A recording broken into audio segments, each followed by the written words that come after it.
Hilang di perkemahan waktu kegiatan pramuka.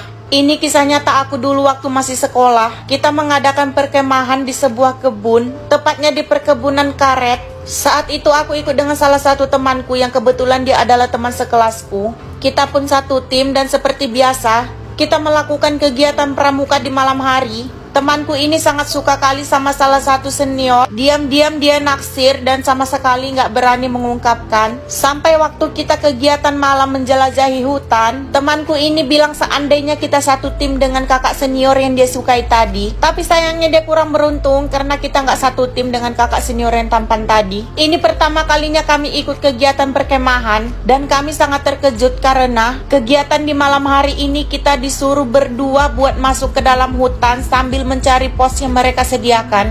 Jadi satu tim itu kita berpisah dan kita hanya berdua.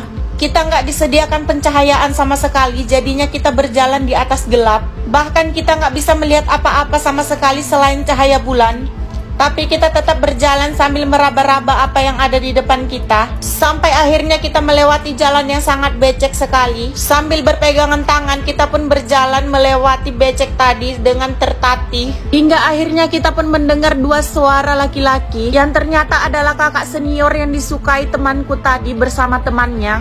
Dan secara nggak sengaja kita pun akhirnya bertukaran supaya lebih aman, tapi tanpa bicara. Akhirnya kita saling menggenggam tangan dan temannya kakak senior ini tadi pun menggenggam tanganku. Tapi setelah itu aku nggak lihat lagi di mana temanku tadi bersama kakak senior yang satu lagi. Hingga akhirnya kami sampai di pos, kami belum melihat mereka sampai. Setelah selesai kami pun kembali ke perkemahan dan aku pun terkejut melihat kakak senior yang bersama temanku tadi sudah sampai di sana, tetapi temanku tadi tidak ada. Aku pun bertanya kepada kakak senior ini dan dia bilang dia nggak ketemu sama sekali sama temanku. Lalu aku pun bilang kalau tadinya kita ketemu dan kita pun berpencar, aku bersama salah satu teman kakak tadi. Dia pun bilang kalau dia nggak satu tim sama kakak senior yang tadi barengan sama aku. Akhirnya aku pun bertanya sama kakak senior yang tadi barengan sama aku. Dia bilang dia nggak ikut kegiatan perkemahan karena dia menjaga pos. Aku pun nggak percaya karena tadi dia ada bersamaku. Tapi aku berpikir karena mereka kakak senior, mereka sedang berusaha untuk mengerjai aku.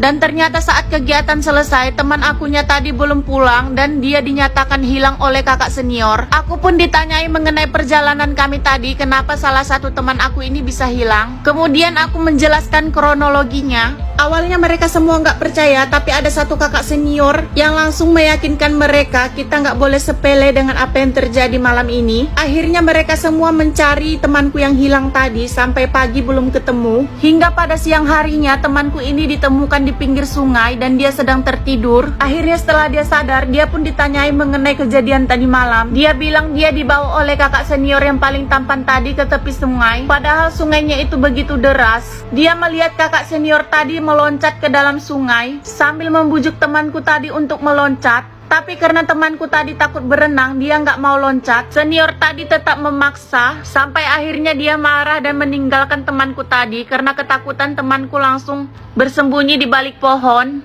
hingga akhirnya dia ketiduran. Lalu kakak kelas yang paling tampan ini tadi pun menjelaskan kalau dia sama sekali nggak ada ikut kegiatan tadi malam, dan itu benar-benar bukan dia.